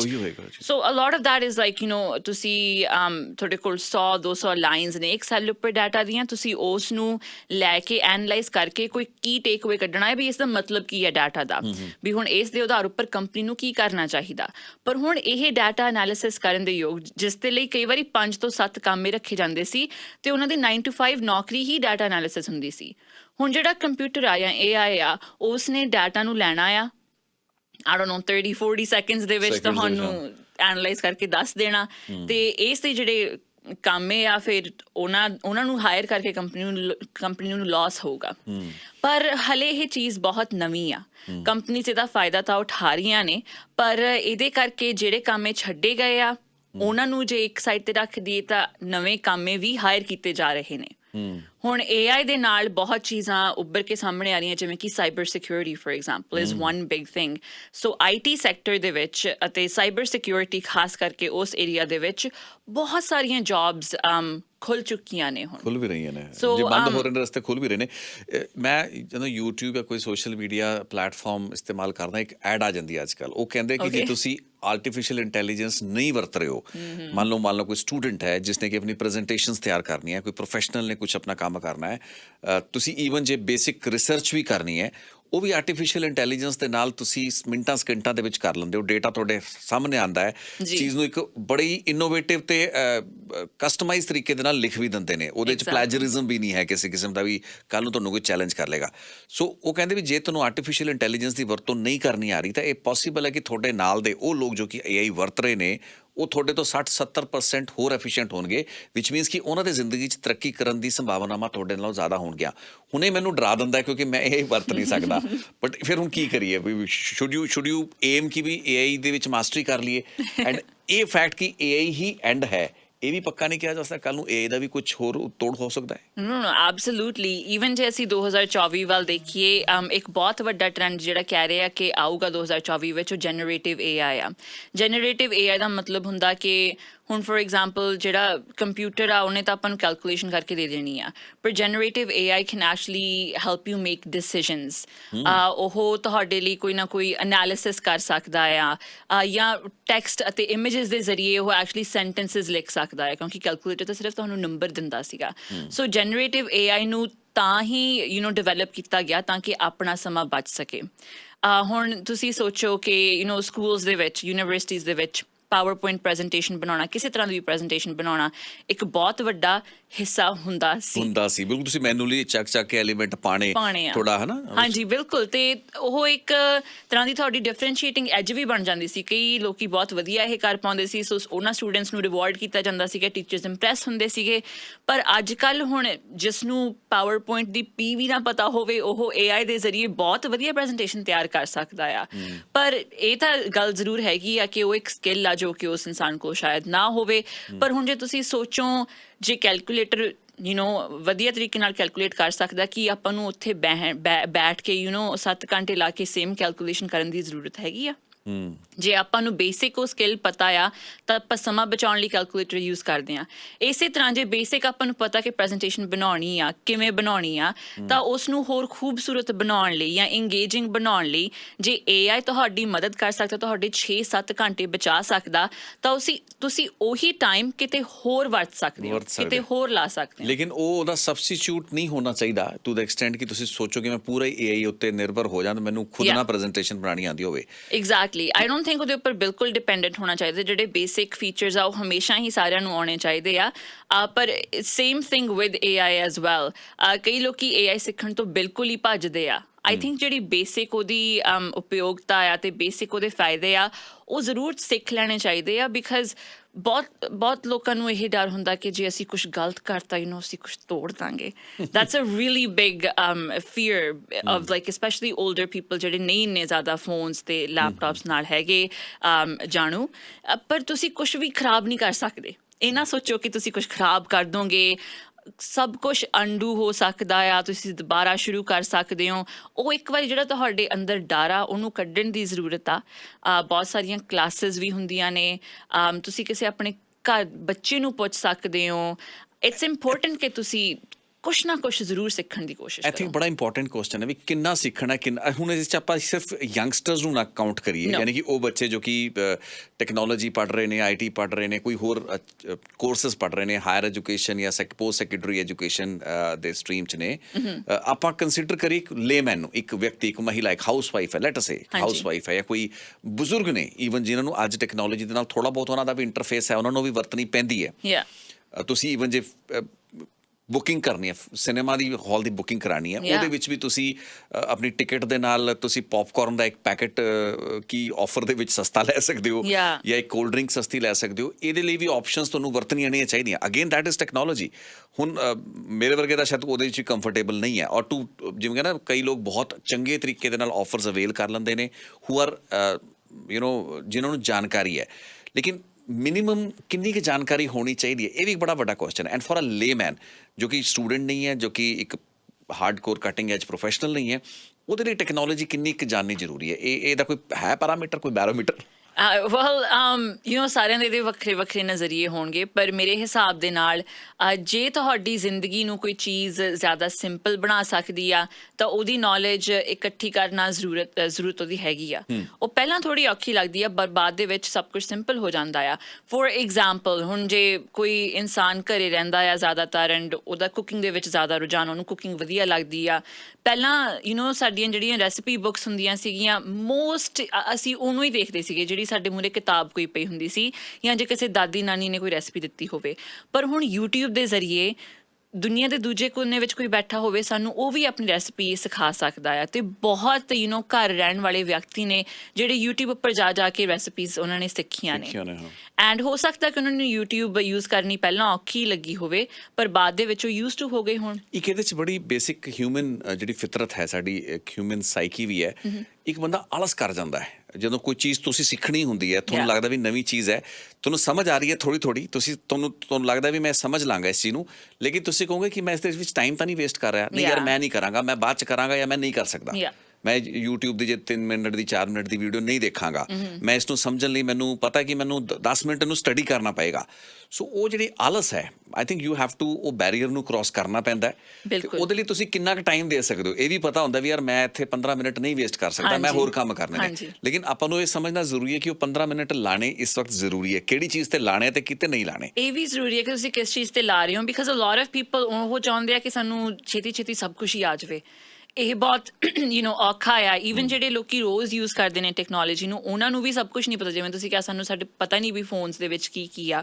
ਸੋ ਸਟਰੀਮਲਾਈਨ ਕਰੋ, ਕਿਸੇ ਨੂੰ ਪੁੱਛ ਲਓ ਜੋ ਕਿ ਤੁਹਾਡੇ ਘਰ ਦੇ ਵਿੱਚ ਜਿਹਨੂੰ ਜ਼ਿਆਦਾ ਪਤਾ ਹੋਵੇ ਕਿ ਕਿਹੜੀਆਂ ਐਪਸ ਨੇ ਜੋ ਕਿ ਤੁਹਾਨੂੰ ਫਾਇਦਾ ਦੇ ਸਕਦੀਆਂ ਨੇ। ਫੋਰ ਐਗਜ਼ਾਮਪਲ ਇੱਕ ਐਪ ਆ ਫਲਿੱਪ, ਜਿਸ ਦੇ ਉੱਪਰ ਤੁਹਾਨੂੰ ਗਰੋਸਰੀ ਸਟੋਰ ਦੇ ਬਹੁਤ ਸਾਰੇ ਕੂਪਨਸ ਮਿਲ ਜਾਂਦੇ ਨੇ। ਬਹੁਤ ਲੋਕਾਂ ਨੂੰ ਇਹਦੇ ਬਾਰੇ ਸ਼ਾਇਦ ਨਾ ਪਤਾ ਹੋਵੇ ਅਤੇ ਉਹ ਜਿਹੜੇ ਫਲਾਇਰਸ ਆ ਉਹਨਾਂ ਉੱਪਰ ਹੀ ਡਿਪੈਂਡ ਕਰਦੇ ਹੋਣ। ਪਰ ਹੁਣ ਜਿਹੜੇ ਉਹ ਫਲਾਇਰਸ ਨੇ ਤੁਸੀਂ ਆਪਣੇ ਮੂਹਰੇ ਜੇ ਰੱਖੇ ਹੋਣਗੇ 4-5 ਸਟੋਰ ਦੇ ਫਲਾਇਰਸ, ਯੂ ਗੋਨਾ ਸਪੈਂਡ ਅੱਧਾ ਘੰਟਾ 45 ਮਿੰਟ ਕੰਪੇਅਰ ਕਰੋਗੇ ਵੀ ਕਿਹੜੇ ਤੁਹਾਨੂੰ ਚੀਜ਼ਾਂ ਚਾਹੀਦੀਆਂ ਨੇ। ਸੁਪਰ ਸਟੋਰ ਵਿੱਚ ਘੱਟ ਲੱਗੀ ਆ, ਵਾਲਮਾਰਟ ਦੇ ਵਿੱਚ ਘੱਟ ਲੱਗੀ ਆ। 1 ਮਿੰਟ ਦੇ ਵਿੱਚ ਉਹ ਐਪ ਨੇ ਤੁਹਾਨੂੰ ਦੱਸ ਦੇਣਾ ਕਿ ਕਿਹੜੇ ਸਟੋਰ ਦੇ ਵਿੱਚ ਉਹ ਚੀਜ਼ ਘੱਟ ਲੱਗੀ ਹੋਈ ਆ। ਤੁਹਾਨੂੰ ਉੱਥੇ ਬਹਿ ਕੇ 4-5 ਫਲਾਇਰ ਨਹੀਂ ਦੇਖਣੇ ਪੈਣੇ, ਤੇ ਉਹ ਫਲਾਇਰ ਦੇ ਵਿੱਚੋਂ ਹੀ ਉਹ ਇਨਫੋਰਮੇਸ਼ਨ, ਉਹ ਜਾਣਕਾਰੀ ਲਈ ਜਾਂਦੀ ਆ। ਤੇ ਹੁਣ ਉਹ ਜਿਹੜੀ ਟੈਕਨੋਲੋਜੀ ਐਮਪਾਵਰਿੰਗ ਹੈ, ਤੁਸੀਂ ਉਸ ਤੋਂ ਡਰੋ ਨਾ, ਆਲਸ ਨਾ ਕਰੋ ਤੇ ਡਰੋ ਨਾ, ਕਿਤੇ ਨਾ ਕਿਤੇ ਉਹਨੂੰ ਥੋੜਾ ਜਿਹਾ ਐਕਸੈਪਟੇਬਲ ਪਾਉਣਾ ਪੈਣਾ। ਹਾਂਜੀ, ਡਰਨਾ ਨਹੀਂ ਚਾਹੀਦਾ, ਕਿਉਂਕਿ ਇਹ ਜਿਹੜੀ ਟੈਕਨੋਲੋਜੀ ਆ ਇਹ ਇਨਸਾਨਾਂ ਨੇ ਹੀ ਤਾਂ ਬਣਾਈ ਆ। ਹੁਣੀ ਅਸੀਂ ਗੱਲ ਕਰ ਰਹੇ ਸੀਗੇ ਰਿਤੇਸ਼ ਜੀ ਪ੍ਰੋਗਰਾਮ ਤੋਂ ਪਹਿਲਾਂ ਕਿ ਨਿਊਯਾਰਕ ਟਾਈਮਸ ਨੇ ਸੂ ਕੀਤਾ ਓਪਨ AI ਨੂੰ, ਚੈਟ GPT ਨੂੰ। ਪਰ ਹੁਣ ਚੈਟ GPT ਨੂੰ ਨਹੀਂ ਸੂ ਕੀਤਾ, ਉਹਨਾਂ ਨੇ ਉਹਨਾਂ ਦੇ ਕ੍ਰੀਏਟਰਸ ਨੂੰ ਸੂ ਕੀਤਾ, ਬਿਕਾਜ਼ ਕਿਸੇ ਇਨਸਾਨ ਨੇ ਹੀ ਉਹ ਬਣਾਈ ਆ। ਬੇਸਿਕਲੀ ਕੌਨਟੈਕਸਟ ਲਈ ਨਿਊਯਾਰਕ ਟਾਈਮਸ ਨੇ ਤਾਂ ਸੂ ਕੀਤਾ ਕਿ ਉਹਨਾਂ ਨੇ ਕਾਪੀਰਾਈਟ ਇਨਫ੍ਰਿੰਜਮੈਂਟ ਦਾ ਕੇਸ ਪਾਇਆ ਕਿ ਸਾਡੇ ਆਰਟੀਕਲਸ ਯੂਜ਼ ਕਰਕੇ ਚੈਟ GPT ਨੇ ਉਹਨੂੰ ਕੰਟੈਂਟ ਜਨਰੇਟ ਕਰ ਲਿਆ। ਹਾਂਜੀ, ਜਿੱਥੇ ਵਰਤੋਂ ਕੁਝ ਹੋਰ ਪਰਪਸ ਨਹੀਂ ਕਰ ਰਹੇ, ਪਰਪਸ ਹੀ ਹੋ ਸਕਦੀ ਸੀ, ਜਾਂ ਜਿਹੜੀ ਟ੍ਰੇਨਿੰਗ ਦਿੱਤੀ ਗਈ ਹੈ ਚੈਟ GPT ਨੂੰ, ਉਹਨਾਂ ਦੇ ਆਰਟੀਕਲਸ ਯੂਜ਼ ਕਰਕੇ ਦਿੱਤੀ ਗਈ ਹੈ ਤੇ ਉਹਨਾਂ ਨੇ ਇਸ ਚੀਜ਼ ਦੀ ਪਰਮਿਸ਼ਨ ਨਹੀਂ ਦਿੱਤੀ ਸੀ। ਸੋ ਐਨੀਵੇਜ਼, ਮੇਰਾ ਕਹਿਣ ਦਾ ਮਤਲਬ ਇਹ ਆ ਕਿ ਹਰ ਇੱਕ ਟੈਕਨੋਲੋਜੀ ਨੂੰ ਇਨਸਾਨ ਬਣਾ ਰਿਹਾ ਤੇ ਇਨਸਾਨ ਹੀ ਉਹਦੇ ਪਿੱਛੇ, ਤੇ ਇਨਸਾਨਾਂ ਤੋਂ ਕੀ ਡਰਨਾ, there is nothing to be scared of. ਤੇ ਉਹਨਾਂ ਚਿਰ ਹੀ ਤੁਸੀਂ ਡਰੋਗੇ ਜਿੰਨਾ ਚਿਰ ਤੁਹਾਨੂੰ ਉਹਦੇ ਬਾਰੇ ਪਤਾ ਨਹੀਂ ਕੀ ਹੋ ਜਾਊਗਾ। ਆਈ ਨੋ ਕਿ ਬਹੁਤ ਲੋਕੀ ਪ੍ਰਾਈਵੇਸੀ ਕੰਸਰਨਸ ਤੋਂ ਵੀ ਡਰਦੇ ਆ ਵੀ ਸਾਡੀ ਇਨਫੋਰਮੇਸ਼ਨ ਲੀਕ ਹੋ ਜੂਗੀ। ਜੇ ਅਸੀਂ ਹਿਸਾਬ ਲਾਈਏ ਤਾਂ ਇੱਕ ਦਿਨ ਦੇ ਵਿੱਚ ਅਸੀਂ 328 ਮਿਲੀਅਨ ਟੈਰਾਬਾਈਟਸ ਤੋਂ ਜ਼ਿਆਦਾ ਡਾਟਾ ਜਨਰੇਟ ਕਰਦੇ ਹਾਂ ਐਜ਼ ਅ ਕਲੈਕਟਿਵ। 1 ਟੈਰਾਬਾਈਟ ਦੇ ਵਿੱਚ 1000 ਗੀਗਾਬਾਈਟਸ ਹੁੰਦੇ ਆ। That's a lot of data, ਚਾਹੇ ਉਹ ਸਕਰੋਲਿੰਗ ਦੇ ਜ਼ਰੀਏ ਜਾਂ ਫੋਟੋਆਂ ਦੇ ਜ਼ਰੀਏ, ਡਿਜੀਟਲ ਮੀਡੀਆ ਦੇ ਜ਼ਰੀਏ। ਸੋ ਇੰਨਾ ਜ਼ਿਆਦਾ ਡੇਟਾ ਅਸੀਂ ਜਨਰੇਟ ਕਰਦੇ ਹਾਂ। ਡੇਟਾ ਤਾਂ ਬ੍ਰਹਮੰਡ ਹੈਗਾ। ਹਾਂ, ਬਿਲਕੁਲ ਬ੍ਰਹਿਮੰਡ। ਤੇ ਮਾਈਂਡ ਬੋਗਲਿੰਗ ਥਿੰਗ ਇਸ ਕਿ ਸਭ ਤੋਂ ਜ਼ਿਆਦਾ ਜਿਹੜਾ ਡੇਟਾ ਆ, ਮੋਸਟ ਡਾਟਾ ਉਹ ਪਿਛਲੇ 2 ਸਾਲਾਂ ਦੇ ਵਿੱਚ ਹੀ ਜਨਰੇਟ ਹੋਇਆ। So it's a lot of data that's been generated in a very short amount of time. ਤੇ ਬਹੁਤ ਸਾਰੀਆਂ ਜਿਹੜੀਆਂ ਕੰਪਨੀਆਂ ਨੇ ਉਹ ਡੇਟਾ ਲੈ ਕੇ ਰੱਖ ਰਹੀਆਂ ਨੇ, ਹਲੇ ਉਹਦੇ ਨਾਲ ਕਰ ਕੁਛ ਨਹੀਂ ਰਹੀਆਂ, ਐਂਡ ਦੇ ਟਰਾਈਂਗ ਟੂ ਪਲਾਨ ਕਿ ਅੱਗੇ ਜਿਉਂ-ਜਿਉਂ ਹੋਰ ਐਡਵਾਂਸਮੈਂਟਸ ਹੋਣਗੀਆਂ ਡਾਟਾ ਨਾਲ ਕੀਤਾ ਕੀ ਜਾਊਗਾ। ਸੋ ਡਾਟਾ ਤਾਂ ਲੀਕ ਹੋਣਾ ਹੀ ਆ ਕਿਸੇ ਨਾ ਕਿਸੇ ਤਰੀਕੇ ਦੇ ਨਾਲ। ਤੁਹਾਡੇ ਫੋਨ ਦੇ ਜ਼ਰੀਏ ਤੁਸੀਂ ਲੋਕੇਸ਼ਨ ਯੂਜ਼ ਕਰਕੇ ਗੂਗਲ ਮੈਪਸ ਦੇ ਜ਼ਰੀਏ ਕਿਤੇ ਜਾਂਦੇ ਹੋ, ਉਹ ਵੀ ਡਾਟਾ ਕਲੈਕਟ ਹੋ ਰਿਹਾ। ਸੋ ਉਹ ਤੋਂ ਇੰਨਾ ਡਰਨ ਦੀ ਲੋੜ ਨਹੀਂ ਗੀ। ਜਿਹੜਾ ਆਮ ਇਨਸਾਨ ਆ ਉਹਦੇ ਉੱਪਰ ਇੰਨਾ ਜ਼ਿਆਦਾ ਪ੍ਰਭਾਵ ਉਹਦਾ ਨਹੀਂ ਪੈਣਾ, ਐਜ਼ ਲੌਂਗ ਐਜ਼ ਤੁਸੀਂ ਜਾਣੂ ਹੋ ਕਿ ਤੁਹਾਡਾ ਡਾਟਾ ਕਿੱਥੇ ਜਾ ਰਿਹਾ, ਐਡਵਰਟਾਈਜ਼ਮੈਂਟਸ ਲਈ ਯੂਜ਼ ਹੋ ਰਿਹਾ। It's important to be aware of it, ਪਰ ਉਸ ਤੋਂ ਡਰਨ ਦੀ ਲੋੜ ਨਹੀਂ। ਤੁਹਾਨੂੰ ਘਰ ਬੈਠਿਆਂ ਨੂੰ ਇੱਦਾਂ ਕੁਛ ਨਹੀਂ ਹੋਣਾ, ਕਿਉਂਕਿ ਬਹੁਤ ਲੋਕਾਂ ਨੂੰ ਇੱਦਾਂ ਡਰ ਹੁੰਦਾ ਕਿ ਕਿਸੇ ਨੂੰ ਪਤਾ ਲੱਗ ਜੂ ਮੈਂ ਕਿੱਥੇ ਰਹਿਣਾ ਹੈ, ਜੇ ਮੇਰੀ ਲੋਕੇਸ਼ਨ ਔਨ ਆ। You don't have to be scared of those things. Naina ji, ਇੱਕ ਇਹ ਵੀ ਬੜੀ ਚਰਚਾ ਸ਼ੁਰੂ ਹੋ ਚੁੱਕੀ ਹੈ ਜੀ ਕਿ ਮੈਂ ਇੱਕ ਆਰਟੀਕਲ ਪੜ੍ਹ ਰਿਹਾ ਸੀ, ਆਉਣ ਵਾਲੇ 5-7 ਸਾਲਾਂ ਦੇ ਵਿੱਚ ਤੁਹਾਡੇ ਬਹੁਤ ਸੇ ਜਿਹੜੇ ਸਕਿੱਲਸ ਨੇ ਆਊਟਡੇਟਿਡ ਹੋ ਜਾਣਗੇ। ਬਿਲਕੁਲ। ਹੁਣ ਇਹ ਤਾਂ ਬੜਾ, ਤੁਸੀਂ ਕਿੰਨੇ ਸਕਿੱਲ ਐਕਵਾਇਰ ਕਰੋਗੇ? ਅੱਜ ਤੁਸੀਂ ਕੁਝ ਸਿੱਖਦੇ ਹੋ, 4-5 ਸਾਲਾਂ ਦੇ ਵਿੱਚ ਉਹ ਸਕਿੱਲ ਆਊਟਡੇਟ ਹੋ ਜਾਏਗਾ, ਉਦੋਂ ਰਿਪਲੇਸ ਕੋਈ ਹੋਰ ਕਰ ਲਏਗਾ। ਸੋ ਇਹ ਜਿੰਨੀ ਰਫਤਾਰ ਟੈਕਨੋਲੋਜੀ ਦੀ ਵੱਧ ਰਹੀ ਹੈ, ਇਹ ਪਹਿਲਾਂ ਤਾਂ ਨਹੀਂ ਸ਼ਾਇਦ ਸੀ। ਇਨ ਮਾਈ ਜਨਰੇਸ਼ਨ ਅਸੀਂ ਦੇਖਿਆ ਕਿ ਠੀਕ ਹੈ ਟੈਕਨੋਲੋਜੀ ਦੇ ਵਿੱਚ ਗਰੋਥ ਸੀ, ਮਤਲਬ ਉਹਨਾਂ ਦੀ ਸਟੇਬਿਲਿਟੀ ਸੀ। ਆਦਮੀ ਟਿਕ ਕੇ 10-15-20 ਸਾਲ ਕੰਮ ਕਰ ਸਕਦਾ ਸੀ। ਇਨਫੈਕਟ 25-30 ਸਾਲ ਲੋਕ ਉਹੀ ਕੰਮ ਕਰੀ ਗਏ ਨੇ, ਉਸੇ ਟੈਕਨੋਲੋਜੀ ਦੇ ਉੱਤੇ ਕੰਮ ਕਰੀ ਗਏ ਨੇ। ਲੇਕਿਨ ਅੱਜ ਤੱਕ ਤਾਂ ਐਵਰੇਜ ਸਪੈਨ ਹੀ ਕੁਛ ਸਾਲਾਂ ਤੇ ਕਈ ਵਾਰ ਤਾਂ ਮਹੀਨਿਆਂ ਦਾ ਰਹਿ ਜਾਂਦਾ ਹੈ। ਜੀ, ਆਈ ਥਿੰਕ ਪਹਿਲਾਂ ਜਿਹੜੀ ਟੈਕਨੋਲੋਜੀ ਅੱਗੇ ਵੱਧਦੀ ਸੀਗੀ, ਉਹ ਚਾਹੇ ਉਹਦਾ ਰੇਟ ਸੇਮ ਹੋਵੇ, ਪਰ ਉਹ ਸਾਨੂੰ ਇੰਨੀ ਪ੍ਰਭਾਵਿਤ ਨਹੀਂ ਕਰਦੀ ਸੀਗੀ। ਬਹੁਤ ਸਾਰੇ ਜਿਹੜੇ ਐਡਵਾਂਸਿਸ ਆ ਉਹ ਆਪਣੀ ਐਵਰੀਡੇ ਲਾਈਫ ਨੂੰ ਨਹੀਂ ਇੰਪੈਕਟ ਕਰਦੇ ਸੀ, ਪਰ ਹੁਣ ਤਾਂ ਕੋਈ 6-7 ਮਹੀਨਿਆਂ ਬਾਅਦ ਅਜਿਹੀ ਚੀਜ਼ ਆ ਜਾਂਦੀ ਹੈ ਜਿਹੜੀ ਸਭ ਨੂੰ ਹੀ ਇੰਪੈਕਟ ਕਰ ਦਿੰਦੀ ਆ। ਇੱਕ ਟਰਮ ਹੈਗੀ ਆ fear of missing out, FOMO, ਜਿਸ ਦੇ ਬਾਰੇ ਸ਼ਾਇਦ ਤੁਸੀਂ ਜਾਣੂ ਹੋਵੋ, ਐਂਡ ਉਹ ਸੋਸ਼ਲ ਮੀਡੀਆ ਪਰ ਅਸੀਂ ਯੂਜ਼ ਕਰਦੇ ਹਾਂ, ਪਰ ਉਹਦਾ ਹੀ ਇੱਕ ਸਪਿਨ ਆਫ ਆ ਜੋ ਕਿ ਅੱਜ ਕੱਲ੍ਹ ਕਾਫੀ ਪੋਪੂਲਰ ਹੋ ਰਿਹਾ, and that is FOBO, fear of becoming obsolete. So ਇਸ ਦਾ ਮਤਲਬ ਇਹ ਆ ਕਿ ਤੁਹਾਨੂੰ ਇਹ ਡਰ ਪੈ ਜਾਂਦਾ ਆ ਕਿ ਜੋ ਮੈਂ ਕਰ ਰਿਹਾ ਕੰਮ ਤੇ ਕੀ ਪਤਾ ਇਹਦੀ ਲੋੜ ਵੀ ਪਵੇ ਜਾਂ ਨਾ ਪਵੇ ਆਉਣ ਵਾਲੇ ਸਮੇਂ ਦੇ ਵਿੱਚ। ਇਹ ਚੀਜ਼ ਦੀ ਚੱਕਿਆ ਹੀ ਜਾਵੇ ਇਸ ਚੀਜ਼ ਦਾ ਜਿਹੜਾ ਪੂਰਾ ਇੰਪੈਕਟ ਆ ਮੇਰੀ ਵਰਕ ਪਲੇਸ ਤੋਂ। ਅਤੇ ਅੱਜ ਕੱਲ੍ਹ ਇਹ ਵੀ ਦੇਖਿਆ ਜਾ ਰਿਹਾ ਕਿ ਕਈ ਵਾਰੀ ਅਸੀਂ ਲੀਵਸ 'ਤੇ ਚਲ ਜਾਂਦੇ ਹਾਂ, ਚਾਹੇ ਮੈਟਰਨਿਟੀ ਲੀਵ ਹੋਵੇ, ਸਬੈਟੀਕਲ ਹੋਵੇ ਜਾਂ ਬ੍ਰੇਕ ਲੈਣੀ ਹੋਵੇ ਕੰਮ ਤੋਂ। ਹੁਣ ਜਿਹੜੇ ਇੰਪਲੋਈਜ਼ ਨੇ ਤੇ ਕੰਮ ਵਾਪਸ ਆ ਰਹੇ ਆ ਕੰਮਾਂ 'ਤੇ ਇਹਨਾਂ ਸਬੈਟੀਕਲਸ ਲੀਵਸ ਤੋਂ, ਉਹਨਾਂ ਨੂੰ ਲੱਗਦਾ ਕਿ ਸਾਨੂੰ ਸਭ ਕੁਛ ABC ਤੋਂ ਦੁਬਾਰਾ ਸਿੱਖਣਾ ਪੈ ਰਿਹਾ, ਕਿਉਂਕਿ ਉਹ 1-2 ਸਾਲਾਂ ਲਈ ਬ੍ਰੇਕ ਲੈਂਦੇ ਆ। ਜਦ ਨੂੰ ਵਾਪਸ ਆਉਂਦੇ ਆ ਨਵੀਂ ਟੈਕਨੋਲੋਜੀ ਆ ਗਈ ਹੁੰਦੀ ਆ ਤੇ ਉਹਨਾਂ ਨੂੰ ਆਪਣੇ ਆਪ ਨੂੰ ਦੁਬਾਰਾ ਟ੍ਰੇਨ ਕਰਨਾ ਪੈਂਦਾ। ਤੇ ਇੱਕ ਬਹੁਤ ਜਿਹੜਾ ਇੰਟਰਸਟਿੰਗ ਟ੍ਰੈਂਡ ਇਹ ਨੋਟ ਕੀਤਾ ਗਿਆ ਕਿ ਜਦੋਂ ਵਾਪਸ ਆਉਂਦੇ ਆ ਉਹ ਇੰਨਾ ਸਟ੍ਰੈਸ ਹੋ ਜਾਂਦੇ ਆ ਕਿ ਉਹਨਾਂ ਨੂੰ ਦੁਬਾਰਾ ਸਭ ਕੁਝ ਸਿੱਖਣਾ ਪੈਂਦਾ। ਟੈਕਨੋ ਸਟ੍ਰੈਸ ਵੀ ਇੱਕ ਚੀਜ਼ ਹੈਗੀ ਆ, ਬਾਏ ਦ ਵੇ, ਟੈਕਨੋਲੋਜੀ ਨਾਲ ਰਿਲੇਟਡ ਸਟ੍ਰੈਸ। ਮੈਨੂੰ ਤਾਂ ਸਾਰਾ ਟੈਕਨੋ ਸਟ੍ਰੈਸ ਹੀ ਲੱਗ ਰਿਹਾ ਜਦੋਂ ਆਪਾਂ ਸਮਾਰਟਫੋਨ ਦੇਖਣਾ ਸ਼ੁਰੂ ਕਰਦੇ ਹਾਂ। ਹਾਂਜੀ, ਮੈਨੂੰ ਤਾਂ ਸੱਚੀ ਦੱਸਾਂ, ਮੈਨੂੰ ਸਟਰਗਲ ਕਰਨਾ ਪੈਂਦਾ। ਜਿਹਨੇ ਕੂਪਨਸ ਕਈ ਵਾਰ ਤੁਸੀਂ ਕੋਈ ਅਵੇਲ ਕਰਨੇ ਨੇ, ਮੈਨੂੰ ਉਹਦੇ ਵਿੱਚ I am struggling, I'll not mince my words, ਤੇ ਉਹ ਪ੍ਰੋਬਲਮਸ ਤਾਂ ਹੈਗੀਆਂ ਨੇ। ਯਾ ਐਗਜ਼ੈਕਟਲੀ। ਸੋ ਇੰਨਾ ਸਟਰਗਲ ਹੋ ਜਾਂਦਾ, ਆਪਾਂ ਐਵਰੀਡੇ ਲਈ ਸਟਰਗਲ ਕਰਦੇ ਹਾਂ। ਜੇ ਕੋਈ ਕੰਮ ਤੇ ਹੋਵੇ ਤਾਂ ਉਹਨੂੰ ਤਾਂ ਇਹ ਡਰ ਪੈ ਜਾਊਗਾ ਕਿ ਮੈਂ ਹੁਣ ਵਾਪਸ ਆਇਆ, ਕੀ ਪਤਾ ਮੈਨੂੰ ਫਾਇਰ ਹੀ ਕਰ ਦੇਣ ਜਾਂ ਮੈਨੂੰ ਪ੍ਰਮੋਸ਼ਨ ਨਾ ਦੇਣ, ਬਿਕਾਜ਼ ਆਹ ਟੈਕਨੋਲੋਜੀ ਮੈਨੂੰ ਆਉਂਦੀ ਨਹੀਂ। ਤੇ ਉਹ ਸਟ੍ਰੈਸ ਕਰਕੇ ਬਹੁਤ ਲੋਕੀ ਹੁਣ ਪੇਰੈਂਟਹੁੱਡ ਨੂੰ, ਮਾਂ-ਬਾਪ ਬਣਨ ਦੇ ਗੋਲਸ ਨੂੰ ਅੱਗੇ ਪੁਸ਼ ਕਰ ਰਹੇ ਨੇ। ਸੋ ਹੋ ਸਕਦਾ ਕਿ ਉਹਨਾਂ ਨੇ ਪਲਾਨ ਕੀਤਾ ਹੋਵੇ ਕੁਛ ਅਜਿਹਾ, ਤੇ ਉਹ ਜਦੋਂ ਕੰਮ ਤੇ ਵਾਪਸ ਜਾਂਦੇ ਨੇ ਉਹ ਦੇਖਦੇ ਨੇ ਕਿ ਇਹ ਤਾਂ ਸਟ੍ਰੈਸ ਹੀ ਬਹੁਤ ਆ, ਮੈਨੂੰ ਤਾਂ ਨਵੇਂ ਸਿਸਟਮ ਸਿੱਖਣੇ ਪੈਣੇ ਆ, ਟ੍ਰੇਨਿੰਗ ਲੈਣੀ ਪੈਣੀ ਆ। I don't have the time to become a parent yet. ਮੈਂ ਤੁਹਾਨੂੰ ਇੱਕ ਬੜਾ ਸਿੰਪਲ ਐਗਜ਼ਾਮਪਲ ਦਾਂਗਾ ਜਿਹੜਾ ਕਿ ਮੈਂ ਚਾਹਾਂਗਾ, ਮੈਨੂੰ ਲੱਗਦਾ ਸਾਡੇ ਲਿਸਨਰਸ ਵੀ ਉਹਦਾ ਨੂੰ ਰਿਲੇਟ ਕਰਨਗੇ। ਜਿਵੇਂ ਸਾਡਾ ਸਮਾਰਟਫੋਨ, ਅਸੀਂ ਬਹੁਤ ਸੇ ਐਪਸ ਡਾਊਨਲੋਡ ਕਰ ਲਈਦੇ ਆ, ਭਾਵੇਂ ਲੋੜ ਹੈ ਨਹੀਂ ਹੈ, ਆਪਣਾ ਖਾਮਖਾ ਬੈਂਡਵਿਡਥ ਵੀ ਹੋ ਗਈ। ਕਈ ਵਾਰ ਇੱਦਾਂ ਹੁੰਦਾ ਹੈ ਕਿ ਤੁਸੀਂ ਕੁਝ ਐਪ ਲੱਭਣੀ ਹੈ, ਕੋਈ ਬੈਂਕਿੰਗ ਐਪ ਜਾਂ ਕੁਛ ਲੱਭਣੀ ਹੈ, ਤੁਹਾਨੂੰ ਕਈ ਮਿੰਟ ਲੱਗ ਜਾਂਦੇ ਨੇ, ਉਸ ਤੋਂ ਦਿਮਾਗ ਬੁੱਝ ਹੋ ਜਾਂਦਾ, ਬਿਕੋਜ਼ ਸਾਰੇ ਆਈਕੋਨਸ ਹੁੰਦੇ ਨੇ, then you have to struggle through ਵੀ ਆ ਮੈਂ ਯਾਦ ਰੱਖਾਂ ਵੀ ਫਲਾਂ ਬੈਂਕ ਦਾ ਕਿਹੋ ਜਿਹਾ ਆਈਕੋਨ ਦਿਸਦਾ ਸੀ। ਸੋ ਇਹ ਬੇਸਿਕਲੀ ਤਾਂ ਇੱਕ ਬੰਬਾਰਡਮੈਂਟ ਹੋ ਰਹੀ ਹੈ, ਇੱਕ ਇਨਫੋਰਮੇਸ਼ਨ ਦਾ ਐਸਾ ਬੰਬਾਰਡਮੈਂਟ ਹੋ ਰਹੀ ਹੈ ਵੀ ਦਿਮਾਗ ਬੁੱਝ ਹੋ ਜਾਂਦਾ ਹੈ। ਆਫਟਰ ਅ ਵਾਈਲ ਤੁਹਾਨੂੰ ਥੋੜ੍ਹੇ ਜਿਹੇ ਸੈਂਸਿਸ 'ਚ ਆਉਣਾ ਪੈਂਦਾ ਹੈ, ਦੈਨ ਯੂ ਰਿਅਲਾਈਜ਼ ਕਿ ਕੰਮ ਤਾਂ ਸੌਖਾ ਹੀ ਸੀ। No, I was not able to figure it out right then and now. ਇਸ ਚੀਜ਼ ਨੂੰ ਐਕਚੁਅਲੀ ਟੈਕਨੋ ਓਵਰਲੋਡ ਕਿਹਾ ਜਾਂਦਾ ਕਿ ਇੱਕ ਟਾਈਮ ਤੇ ਹੁਣ ਹੋ ਹੀ ਬਹੁਤ ਕੁਛ ਰਿਹਾ।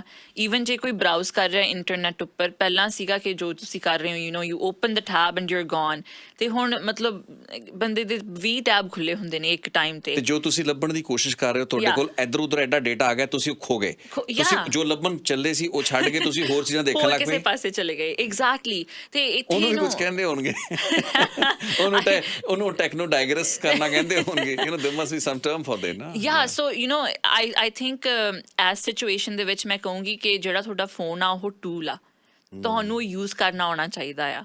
ਤੁਸੀਂ ਓਵਰਲੋਡ ਆਪਣੇ ਆਪ ਨੂੰ ਨਾ ਕਰੋ। ਹੁਣ ਫੋਰ ਐਗਜ਼ਾਮਪਲ ਆਈਕਨ ਲੱਭਣੇ ਜੇ ਤੁਹਾਨੂੰ ਔਖੇ ਹੋ ਰਿਹਾ, ਸ਼ਾਇਦ ਤੁਹਾਨੂੰ ਇਹ ਨਾ ਪਤਾ ਹੋਵੇ, ਤੁਸੀਂ ਆਪਣੇ ਫੋਨ ਨੂੰ ਜ਼ੂਮ ਇਨ ਕਰ ਸਕਦੇ ਹੋ, ਤਾਂ ਜ਼ੂਮ ਇਨ ਇੱਕ ਤਰ੍ਹਾਂ ਦਾ, ਜਾਂ ਫੌਂਟ ਸਾਈਜ਼ ਵੱਡੇ ਕਰ ਸਕਦੇ ਹੋ, ਜਾਂ ਆਈਕਨਸ ਤੁਹਾਨੂੰ ਵੱਡੇ ਵੱਡੇ ਦਿਖਣ।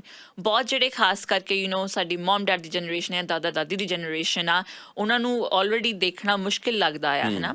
ਸੋ ਉਸ ਬਜ਼ੁਰਗਾਂ ਦੇ ਨਾਲ ਤਾਂ ਖਾਸ ਕਰਕੇ ਇੱਕ ਪ੍ਰੋਬਲਮ, ਮਾਫ ਕਰਨਾ ਤੁਹਾਨੂੰ ਵਿੱਚ ਰੋਕਿਆ ਮੈਂ, ਇਹ ਵੀ ਹੈ ਕਿ ਮੋਬਾਈਲ ਫੋਨ ਦੀ ਟੈਕਨੋਲੋਜੀ ਉਹਨਾਂ ਲਈ ਬੜੀ ਚੰਗੀ ਹੈ। ਫੋਰ ਇੰਸਟੈਂਸ WhatsApp ਤੇ ਜਾਂ ਤੁਸੀਂ ਜਿਵੇਂ ਵੀਡੀਓ ਚੈਟਸ ਕਰ ਲੈਂਦੇ ਹੋ, ਆਪਣੇ ਬੱਚਿਆਂ ਦੇ ਨਾਲ, ਰਿਸ਼ਤੇਦਾਰਾਂ ਦੇ ਨਾਲ ਦੂਰ ਦਰਾਡੇ ਗੱਲ ਕਰ ਲੈਂਦੇ ਨੇ। ਲੇਕਿਨ ਹੁਣ ਉਹਦੇ 'ਚ ਕੋਈ ਗਲਤ ਬਟਨ ਦਬ ਗਿਆ, ਕੋਈ ਸੈਟਿੰਗ ਚੇਂਜ ਹੋ ਗਈ, ਦੈਨ ਫਿਰ ਆਫਤ ਆ ਜਾਂਦੀ ਹੈ। ਫਿਰ ਉਹ ਵਿਚਾਰੇ ਸਾਰਿਆਂ ਨੂੰ ਕਹਿੰਦੇ ਫਿਰਦੇ ਨੇ ਵੀ ਮੇਰੇ ਫੋਨ 'ਚ ਆ ਟਰਬਲ ਆ ਗਈ, ਤੁਸੀਂ ਕਰ ਦਿਓ ਠੀਕ। ਕਈ ਵਾਰ ਉਹ ਜ਼ਿਆਦਾ ਟਰਬਲ ਆ ਜਾਂਦੀ ਹੈ ਨਾ, ਥੀਸ ਇੰਸਟੈਂਸਿਸ ਹੈਪਨ।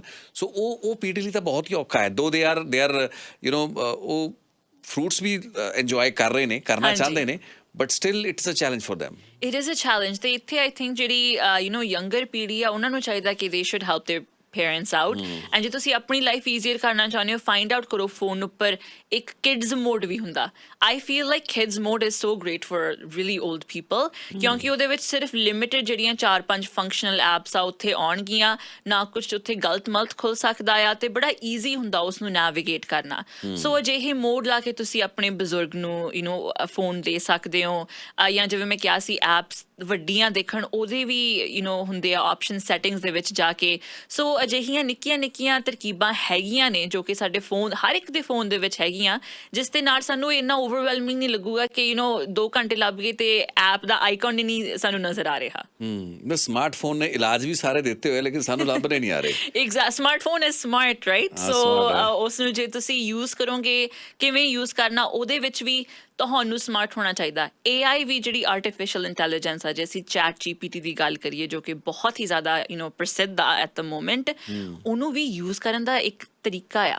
ਜੇ ਤੁਸੀਂ ਉਸ ਨੂੰ ਸਹੀ ਕਮੈਂਡ ਨਹੀਂ ਦਿੱਤੀ, ਸਹੀ ਸੈਂਟੈਂਸ ਨਹੀਂ ਕਮੈਂਡ ਦੇ ਵਿੱਚ ਪਾਇਆ, ਤਾਂ ਉਹਨੇ ਤੁਹਾਨੂੰ ਗਲਤ ਜਵਾਬ ਹੀ ਦੇਣਾ ਆ ਮੂਹਰੋਂ। ਸੋ ਟੈਕਨੋਲੋਜੀ ਨੂੰ ਯੂਜ਼ ਕਿਵੇਂ ਕਰਨਾ ਆ, ਉਹਦੇ ਲਈ ਵੀ ਨੌਕਰੀਆਂ ਖੁੱਲ੍ਹ ਰਹੀਆਂ ਨੇ, ਤੇ ਉਹ ਵੀ ਇੱਕ ਚੀਜ਼ ਹੈਗੀ ਹੈ। ਜਿਵੇਂ ਤੁਸੀਂ ਹੁਣ ਮੋਬਾਈਲ ਐਪ ਦੀ ਗੱਲ ਕੀਤੀ ਸੀਗੀ, ਜਿਹੜੀ ਉਹ Paytm, mobile banking is one thing ਜਿਸ ਦੇ ਕਾਰਨ ਇੰਡੀਆ ਦੀ ਤਾਂ ਸਭ ਤੋਂ ਵੱਡੀ ਮਨੀ ਟ੍ਰਾਂਸਫਰ ਐਪ ਹੈ। ਜਦ ਤੋਂ ਇੰਡੀਆ ਦੇ ਵਿੱਚ ਡਿਜੀਟਲ ਰੈਵੋਲੂਸ਼ਨ ਆਇਆ, ਸੋ Paytm ਉੱਤੇ ਸਭ ਤੋਂ ਜ਼ਿਆਦਾ ਕਾਰੋਬਾਰ ਹੁੰਦਾ ਹੈ ਇਨ terms of you make your online payments through Paytm, so that is the biggest.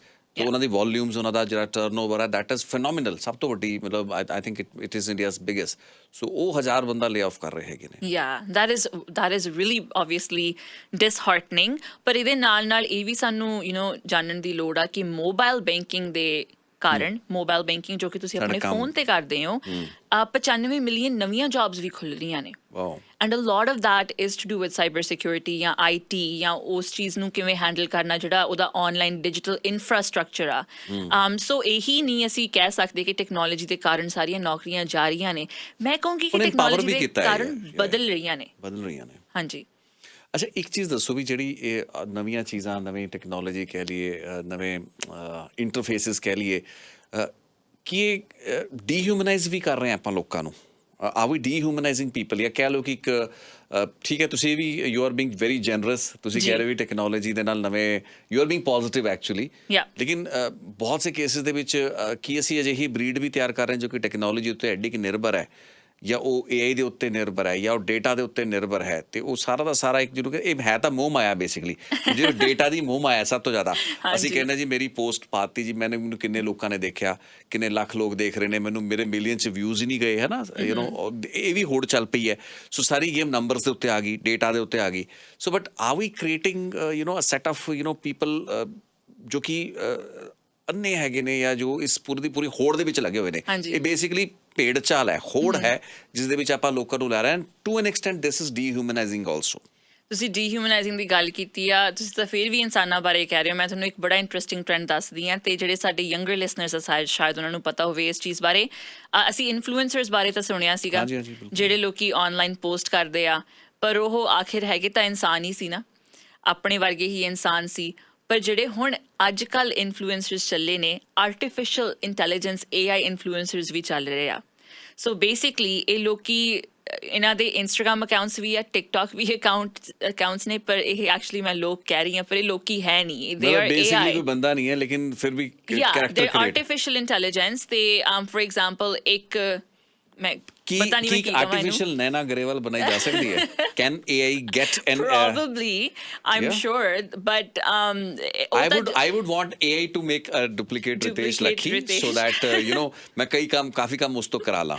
that would be great. ਤੇ ਉਹਨੇ ਜਿਹੜਾ ਰਿਤੇਸ਼ ਉਹਨੇ ਕਦੇ ਥੱਕਣਾ ਵੀ ਨਹੀਂ, ਤੁਹਾਨੂੰ ਮੇਰੀ ਨੌਕਰੀ ਨਾ ਖਾ ਜਾਏ, ਹੈ ਨਾ? ਜੇ ਰੈਡ ਐਫਐਮ ਵਾਲਿਆਂ ਨੂੰ ਕੋਈ ਡੁਪਲੀਕੇਟ ਲੱਭ ਗਿਆ। No, nobody can replace the original Ritesh, but no, this is actually true.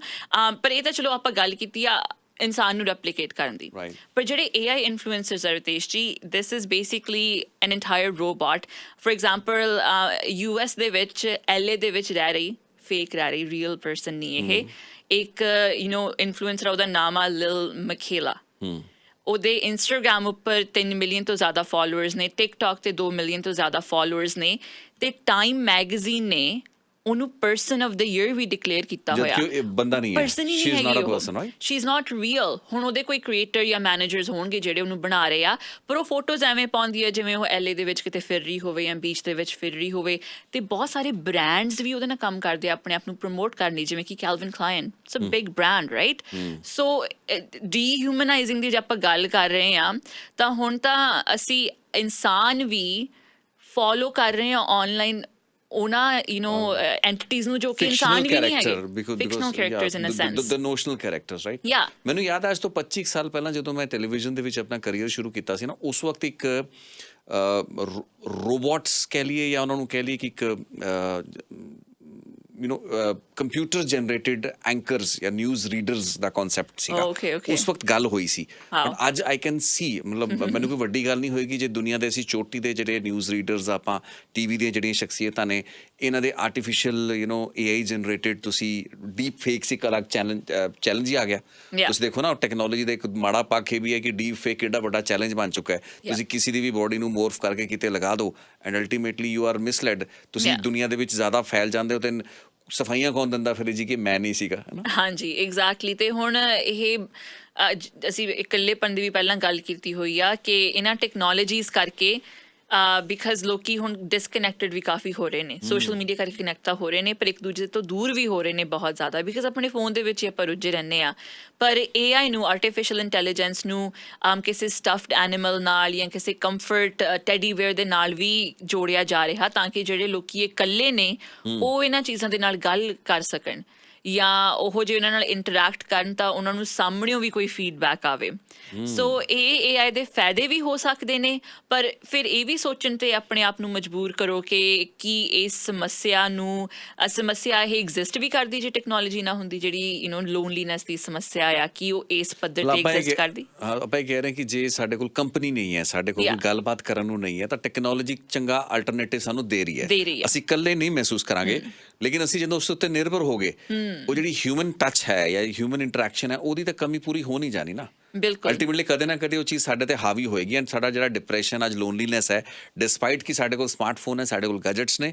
ਅੱਜ ਹੀ ਆਪਾਂ ਰਿਪੋਰਟ ਪੜ੍ਹ ਰਹੇ ਸੀ ਕਿ 34% ਲੋਕ ਜਿਹੜੇ ਕੈਨੇਡਾ ਦੇ ਨੇ, they are feeling lonely, specially during the holiday season, despite the fact they have access to technology. I feel like despite the fact, I feel like ਉਹ lonely ਹੀ access ਕਰਕੇ feel ਕਰਦੇ ਨੇ, ਕਿਉਂਕਿ ਜਦੋਂ ਤੁਸੀਂ ਸਟੋਰੀਜ਼ ਤੇ ਜਾਓ, ਇੰਸਟਾਗ੍ਰਾਮ ਸਟੋਰੀਜ਼ ਤੇ ਤੁਹਾਨੂੰ ਲੱਗਦਾ ਹੈ ਕਿ ਸਾਰੇ ਆਪਣੇ ਪਰਿਵਾਰ ਦੇ ਨਾਲ ਬੈਠੇ ਕਿੰਨੇ ਇੰਜੋਏ ਕਰ ਰਹੇ ਨੇ, ਗੇਮਸ ਖੇਡ ਰਹੇ ਨੇ, ਕੋਈ ਵਕੇਸ਼ਨ ਮੈਕਸੀਕੋ 'ਚ ਫਿਰ ਰਿਹਾ ਐਂਡ ਇੱਦਾਂ ਲੱਗਦਾ ਕਿ ਸਾਰਿਆਂ ਦੀ ਲਾਈਫ ਬਹੁਤ ਵਧੀਆ ਤੇ ਅਸੀਂ ਇਕੱਲੇ ਬੈਠੇ ਹਾਂ ਛੁੱਟੀਆਂ ਦੇ ਵਿੱਚ, ਅਸੀਂ ਹੌਲੀਡੇਜ਼ ਦੇ ਵਿੱਚ ਇਕੱਲੇ ਬੈਠੇ ਹਾਂ। ਸੋ ਮੈਨੂੰ ਲੱਗਦਾ ਜਿਹੜੇ ਪਾ ਰਹੇ ਨੇ ਫੋਟੋਆਂ ਹੱਸ ਕੇ ਦਿਖਾ ਰਹੇ ਨੇ, ਉਹ ਵੀ ਸ਼ਾਇਦ ਇਕੱਲੇ ਨੇ, ਉਹ ਵੀ ਸਿਰਫ ਦਿਖਾਈ ਰਹੇ ਨੇ ਹੋਰਾਂ ਨੂੰ। 100% also a study in which shows ਕਿ ਜਿਹੜੇ ਲੋਕ ਜ਼ਿਆਦਾ ਅਜਿਹੀਆਂ ਖੁਸ਼ਗਵਾਰ ਤਸਵੀਰਾਂ ਸ਼ੇਅਰ ਕਰਦੇ ਨੇ, ਜ਼ਰੂਰੀ ਨਹੀਂ ਕਿ ਉਹਨੇ ਖੁਸ਼ ਹੋਣ। No, I feel like sometimes I feel like it's the opposite. ਮੈਂ generalize ਨਹੀਂ ਕਰ ਰਹੀ ਹੈਗੀ। But there is a study for that, it has been discussed. It's not necessary that whatever you see on social media is what the person is. No, ਤੇ ਕੱਲ ਦੀ ਗੱਲ ਆ, ਕੱਲ ਜਾਂ ਪਰਸੋਂ ਇੱਕ ਮੂਵੀ ਰਿਲੀਜ਼ ਹੋਈ ਹੈ ਨੈਟਫਲਿਕਸ ਉੱਪਰ, ਹਿੰਦੀ ਮੂਵੀ ਹੈ, it's called ਖੋ ਗਏ ਹਮ ਕਹਾਂ। ਉਹ ਜ਼ਰੂਰ ਦੇਖਿਓ। It is based on this thing ਕਿ ਹੁਣ ਜਿਹੜੀਆਂ ਸਟੋਰੀਜ਼ ਪਾਉਂਦੇ ਨੇ ਲੋਕੀ ਜਾਂ ਵੀਡੀਓਜ਼ ਪਾਉਂਦੇ ਨੇ, ਉਹ ਆਪ ਪਤਾ ਨਹੀਂ ਕਿੰਨੇ ਦੁਖੀ ਹੁੰਦੇ ਨੇ, ਤੇ ਫਿਰ ਉਹ ਇਸ ਲਈ ਸਟੋਰੀਜ਼ ਪਾ ਦਿੰਦੇ ਕਿਉਂਕਿ ਉਹਨਾਂ ਨੂੰ ਉਹ ਤੋਂ ਥੋੜੀ ਜਿਹੀ ਜਿਹੜੀ ਵੈਲੀਡੇਸ਼ਨ ਮਿਲਦੀ ਆ ਉਹਦੇ ਸਹਾਰੇ ਉਹ ਆਪਣਾ ਦਿਨ ਕੱਢ ਲੈਂਦੇ ਆ। ਜੇ ਆਪਾਂ ਨੂੰ ਲਾਈਕ ਆਉਂਦਾ ਆ ਜਾਂ ਕੋਈ ਕਮੈਂਟ ਆਉਂਦਾ ਸੋਸ਼ਲ ਮੀਡੀਆ ਤੇ ਤਾਂ ਆਪਾਂ ਨੂੰ ਲੱਗਦਾ ਕਿ ਹਾਂਜੀ ਕੋਈ ਹੈਗਾ ਜਿਹੜਾ ਮੈਨੂੰ ਦੇਖ ਰਿਹਾ ਜਾਂ ਸੁਣ ਰਿਹਾ। ਸੋ ਇਟ ਡਜ਼ਨਟ ਮੀਨ ਕਿ ਉਹ ਬਹੁਤ ਫੁਲਫਿਲਡ ਨੇ ਆਪਣੀ ਜ਼ਿੰਦਗੀ ਦੇ ਵਿੱਚ ਜਿਹੜੇ ਖੁਸ਼ੀ ਲੇਕਿਨ ਫਿਰ ਉਸ ਉੱਤੇ ਤੁਸੀਂ ਨਿਰਭਰ ਵੀ ਹੋ ਜਾਂਦੇ ਹੋ। ਜੋ ਲਾਈਕ ਤੇ ਕਮੈਂਟ ਨਹੀਂ ਆਉਂਦਾ ਤੁਸੀਂ ਫਿਰ ਗਾਸ਼ ਖਾ ਜਾਂਦੇ ਹੋ। ਤੁਹਾਨੂੰ ਦੌਰ ਮਤਲਬ ਤੁਹਾਨੂੰ ਹੌਲ ਉੱਠਣਾ ਸ਼ੁਰੂ ਹੋ ਜਾਂਦਾ ਵੀ ਕਿਸੇ ਨੇ ਲਾਈਕ ਹੀ ਨਹੀਂ ਕੀਤਾ ਮੇਰੀ ਤਾਂ ਲਾਈਕ ਨੂੰ। ਤੇ ਇਹ ਵੀ ਡਿਸਕਸਡ ਤੇ ਐਨਲਾਈਜ਼ ਚੀਜ਼ ਹੈਗੀ ਆ। ਜਿੰਨੀ ਤੁਹਾਨੂੰ ਖੁਸ਼ੀ ਕਿਸੇ ਲਾਈਕ ਜਾਂ ਕਮੈਂਟ ਤੋਂ ਮਿਲਦੀ ਆ ਉਦੋਂ ਦੁੱਗਣੀ ਤੁਹਾਨੂੰ ਮਿਲਦੀ ਆ ਉਦਾਸੀ ਜੇ ਤੁਹਾਨੂੰ ਲਾਈਕ ਤੇ ਕਮੈਂਟ ਫਿਰ ਨਾ ਆਵੇ, ਜੇ ਤੁਸੀਂ ਯੂਜ਼ ਟੂ ਹੋ ਜਾਂਦੇ ਹੋ ਉਸ ਚੀਜ਼ ਉੱਪਰ। ਸੋ ਕੋਈ ਵੀ ਟੈਕਨੋਲੋਜੀ ਉੱਪਰ ਡਿਪੈਂਡ ਨਹੀਂ ਹੋਣਾ ਚਾਹੀਦਾ। ਪਰ ਫਿਰ ਵੀ ਮੈਂ ਇਹ ਕਹੂੰਗੀ ਜੇ ਡੀਹਿਊਮਨਾਈਜ਼ਿੰਗ ਦੀ ਗੱਲ ਕਰੀਏ ਕਿ ਹਿਊਮਨ ਜਾਂ ਮਨੁੱਖ ਹੋਣ ਦਾ ਅਰਥ ਕੀ ਆ, ਇਹ ਚੀਜ਼ ਵੀ ਬਦਲਦੀ ਰਹਿੰਦੀ ਆ ਹਮੇਸ਼ਾ। ਕਿਉਂਕਿ ਹੁਣ ਜੇ ਤੁਸੀਂ 500 ਸਾਲ ਪਿੱਛੇ ਚੱਲ ਜਾਓ, ਜਿਹੜੇ ਅਸੀਂ ਹੰਟ ਕਰਕੇ ਫੂਡ ਖਾਂਦੇ ਹੁੰਦੇ ਸੀਗੇ, ਜੇ ਉਹਨਾਂ ਨੂੰ ਆਪਾਂ ਕਹੀਏ ਤਾਂ ਅਸੀਂ ਗਰੋਸਰੀ ਸਟੋਰ ਜਾ ਕੇ ਫੂਡ ਲੈਂਦੇ ਹਾਂ, ਉਹਨਾਂ ਨੇ ਕਹਿਣਾ ਕਿ ਇਹ ਇਨਸਾਨਾਂ ਦਾ ਕੰਮ ਥੋੜ੍ਹੀ ਆ, ਇਨਸਾਨ ਤਾਂ ਹੰਟ ਕਰਕੇ ਫੂਡ ਖਾਣ ਲਈ ਬਣੇ ਹੋਏ ਸੀਗੇ। ਸੋ ਉਹਨਾਂ ਲਈ ਮਨੁੱਖ ਹੋਣ ਦੀ ਪਰਿਭਾਸ਼ਾ ਕੁਛ ਹੋਰ ਆ ਤੇ ਹੁਣ 500 ਸਾਲ 1000 ਸਾਲ ਬਾਅਦ ਆਪਣੇ ਲਈ ਪਰਿਭਾਸ਼ਾ ਹੋਰ ਆ। ਸੋ ਇੱਦਾਂ ਮਨੁੱਖ ਕੀ ਆ, ਹਿਊਮਨ ਕੀ ਆ, ਉਹਦੀ ਪਰਿਭਾਸ਼ਾ ਵੀ ਬਦਲਦੀ ਰਹਿੰਦੀ ਆ। ਸੋ ਹੋ ਸਕਦਾ ਜੋ ਚੀਜ਼ ਆਪਾਂ ਨੂੰ ਡੀਹਿਊਮਨਾਈਜ਼ਿੰਗ ਲੱਗ ਰਹੀ ਆ 50-100 ਸਾਲ ਬਾਅਦ ਉਹ ਚੀਜ਼ ਨਾਰਮਲ ਬਣ ਜਾਵੇ ਕਿਸੇ ਮਨੁੱਖ ਲਈ। ਬਿਲਕੁਲ ਵੈਲਿਡ ਗੱਲਬਾਤ ਹੈ। ਜਾਂਦੇ ਜਾਂਦੇ ਲਾਸਟ ਤੁਹਾਡੇ ਤੋਂ ਮੈਂ ਇੱਕ ਪੁਆਇੰਟ ਜਾਣਨਾ ਚਾਹਾਂਗਾ ਵੀ ਇਹ ਸਾਰੇ ਤਾਣੇ ਬਾਣੇ ਦੇ ਵਿੱਚ ਜਦੋਂ ਚਲੋ ਟੈਕਨੋਲੋਜੀ ਦੇ ਨਾਲ ਅਸੀਂ ਮੱਥਾ ਮਾਰ ਰਹੇ ਹਾਂ ਜਾਂ ਕਹਿ ਲਓ ਸਟਰਗਲ ਕਰ ਰਹੇ ਹਾਂ, ਉਹ ਲੋਕ ਸਟਰਗਲ ਕਰ ਰਹੇ ਨੇ ਜੋ ਕਿ ਇੰਨੇ gadget friendly, gizmo friendly, technology friendly ਨਹੀਂ ਨੇ। ਜਿਹੜੇ ਲੋਕ ਟੈਕਨੋਲੋਜੀ ਯੰਗ ਜਨਰੇਸ਼ਨ ਨੂੰ ਸ਼ਾਇਦ ਉਨੀ ਪ੍ਰੋਬਲਮ ਨਾ ਹੋਣ ਲੇਕਿਨ ਸਟਿਲ ਦੇ ਫੀਲ ਦ ਚੈਲੰਜ। ਜਿਹੜੀ ਸਾਈਕੈਟਰਿਕ ਹੈਲਪ ਜਾਂ ਇੱਕ psychological understanding of this hole situation, ਇਹ ਕਿੰਨੀ ਕੁ ਜ਼ਰੂਰੀ ਹੈ? ਹਾਊ ਕੌਨਸ਼ੀਅਸਲੀ ਆਪਾਂ ਨੂੰ ਇਹ ਚੀਜ਼ਾਂ ਨੂੰ ਕਿੰਨਾ ਕੁ ਸਮਝਣਾ ਪੈਣਾ? ਕਿਉਂਕਿ ਦੋ ਚੀਜ਼ਾਂ ਹੁੰਦੀਆਂ ਨੇ, ਇੱਕ ਤਾਂ ਸਬਕੌਨਸ਼ੀਅਸਲੀ ਆਪਾਂ ਚੀਜ਼ਾਂ ਨੂੰ ਐਕਸਪੀਰੀਅੰਸ ਕਰ ਰਹੇ ਹਾਂ ਅਤੇ ਮਹਿਸੂਸ ਕਰ ਰਹੇ ਹਾਂ। ਦੂਸਰਾ when we are experiencing and we know what we are experiencing and why we are doing it and what we should do। तो वो ਜਿਹੜੀ consciousness ਹੈ, ਜਾਗਰਤੀ ਇਸ ਚੀਜ਼ ਦੀ ਵੀ, ਜੋ ਮੈਂ ਕਰ ਰਿਹਾ ਇਹ ਮੈਂ ਕਿੰਨਾ ਸਮਾਂ ਕਰਨਾ ਹੈ, ਇਹਦਾ ਮੈਨੂੰ ਨੁਕਸਾਨ ਫਾਇਦਾ ਕੀ ਹੈ, ਇਹਦੇ ਬਾਰੇ are we having sufficient number of counseling and psychological aid which is required? ਜਿਵੇਂ ਆਪਾਂ ਅੱਜ ਗੱਲ ਕਰ ਰਹੇ ਹਾਂ, I feel ਕਿ the purpose of this thing ਸ਼ਾਇਦ 2 4 5 ਲੋਕਾਂ ਨੂੰ ਵੀ ਜੇ ਇਹ ਚੀਜ਼ ਠੀਕ ਲੱਗੇ ਜਾਂ ਰਿਲੇਟ ਕਰਨ, it will be worthwhile। 100%। I think ਜਿਹੜੀ ਤੁਸੀਂ ਚੀਜ਼ ਕਹੀ ਹੈ ਬਹੁਤ ਜ਼ਰੂਰੀ ਆ, ਪਰ ਅਨਫੋਰਚੂਨੇਟਲੀ ਹਲੇ ਇਹਦਾ ਕੋਈ ਪੱਕਾ ਜਵਾਬ ਅਸੀਂ ਇਸ 'ਤੇ ਨਹੀਂ ਦੇ ਸਕਦੇ ਕਿਉਂਕਿ ਜਿਵੇਂ ਮੈਂ ਪਹਿਲਾਂ ਕਿਹਾ ਸੀ ਟ੍ਰਾਂਜ਼ੀਸ਼ਨ ਪੀਰੀਅਡ ਦੇ ਵਿੱਚ ਆ। ਹਲੇ ਸਾਨੂੰ 20-30 ਸਾਲ ਹੀ ਮਸਾਂ ਹੋਏ ਨੇ, ਉਹ ਵੀ ਮੈਂ ਜ਼ਿਆਦਾ ਕਹਿ ਰਹੀ ਹਾਂ ਕਿ ਅਸੀਂ ਟੈਕਨੋਲੋਜੀ ਨੂੰ ਇਸ ਰਫਤਾਰ ਤੇ ਇਸ ਲਹਿਜ਼ੇ ਦੇ ਵਿੱਚ ਸਿੱਖਣ ਦੀ ਕੋਸ਼ਿਸ਼ ਕਰ ਰਹੇ ਹਾਂ। ਸੋ ਕੋਈ ਅਜਿਹੀ ਸਟੱਡੀ ਨਹੀਂ ਹੈਗੀ ਜਿਹੜੀ ਕਿ ਸਾਨੂੰ ਜ਼ਿੰਦਗੀ ਤੋਂ ਲੈ ਕੇ ਮਰਨ ਤੱਕ ਦੇ ਪ੍ਰਭਾਵ ਦੱਸ ਸਕਦੀ ਹੈ ਵੀ ਸੋਸ਼ਲ ਮੀਡੀਆ ਦੇ ਕੀ ਪ੍ਰਭਾਵ ਹੁੰਦੇ ਆ।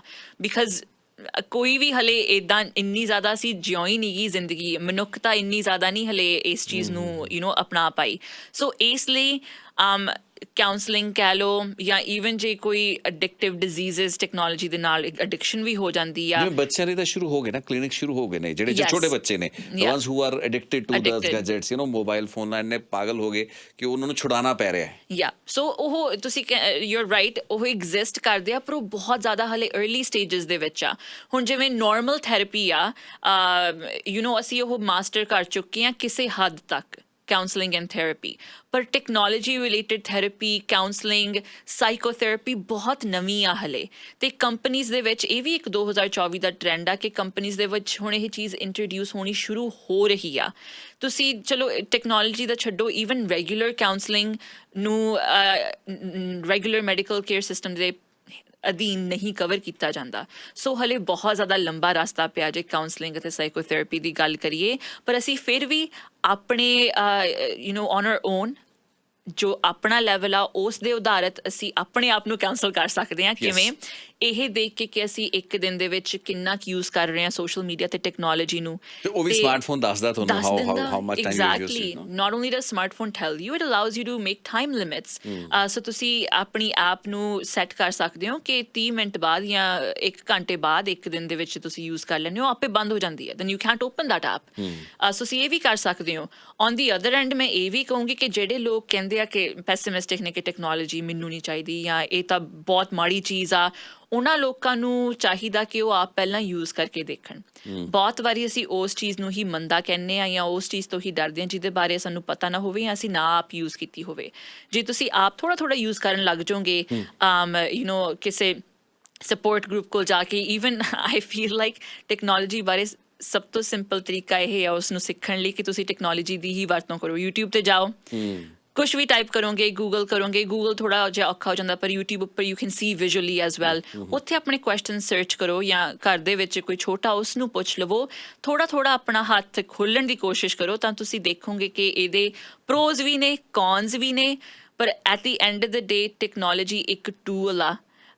ਤੁਸੀਂ ਉਸ ਨੂੰ ਕਿਵੇਂ ਯੂਜ਼ ਕਰਨਾ ਹੈ ਤੁਹਾਡੇ ਉੱਪਰ ਆ। ਕਿ ਤੁਸੀਂ ਉਸ ਨੂੰ ਆਪਣੀ ਲਾਈਫ ਉੱਪਰ ਓਵਰਟੇਕ ਕਰਨ ਦਾ ਮੌਕਾ ਦੇ ਰਹੇ ਹੋ ਜਾਂ ਤੁਸੀਂ ਉਸ ਨੂੰ ਆਪਣੀ ਲਾਈਫ ਨੂੰ ਬਿਹਤਰ ਬਣਾਉਣ ਦਾ ਮੌਕਾ ਦੇ ਰਹੇ ਹੋ। Up to you. ਟੈਕਨੋਲੋਜੀ ਇੱਕ ਹਥਿਆਰ ਹੈ, ਵਰਤਣਾ ਹੈ ਕਿ ਵਰਤਿਆ ਜਾਣਾ ਹੈ। ਹਥਿਆਰ ਹਾਂ, ਹਥਿਆਰ ਨੂੰ ਵਰਤੋ ਜਾਂ ਫਿਰ ਵਰਤੇ ਜਾਓ, ਇਹ ਬਾਟਮ ਲਾਈਨ ਹੈ। ਐਨੀਵੇਜ਼ ਇਹ ਬੜੀ ਖੁੱਲੀ ਚਰਚਾ ਸੀ ਨੈਨਾ ਜੀ, ਬਹੁਤ ਬਹੁਤ ਧੰਨਵਾਦ। ਹਾਲਾਂਕਿ ਅਸੀਂ ਬੜੀ ਉਹ ਗੱਲਾਂ ਜੋ ਫ੍ਰੀ ਫਲੋਇੰਗ ਗੱਲਾਂ ਬਾਤਾਂ ਕੀਤੀਆਂ, ਕਿਉਂਕਿ ਲੇਕਿਨ ਇਹ ਸਬਜੈਕਟ ਜਿਹਾ ਨਵਾਂ ਨਵੇਕਲਾ ਸਬਜੈਕਟ ਹੈ ਜਿਸ ਉੱਤੇ ਅਜੇ ਵੀ ਬਹੁਤ ਕੁਝ ਹੋਣਾ ਬਾਕੀ ਹੈ, ਬਹੁਤ ਕੁਝ ਹੋ ਰਿਹਾ ਹੈ, ਚੀਜ਼ਾਂ ਇੰਨੀ ਫਾਸਟ ਚੇਂਜ ਹੋ ਰਹੀਆਂ ਨੇ। ਬਟ ਆਈ ਹੋਪ ਕਿ ਸਾਡੇ ਲਿਸਨਰਸ ਨੂੰ ਇਹ ਗੱਲਬਾਤ ਮੀਨਿੰਗਫੁਲ ਤੇ ਰੈਲੇਵੈਂਟ ਲੱਗੀ ਹੋਏਗੀ। ਨੈਨਾ ਜੀ ਸ਼ੁਕਰੀਆ ਬਹੁਤ ਬਹੁਤ, thank you so much for this wonderful talk, very in depth and insightful.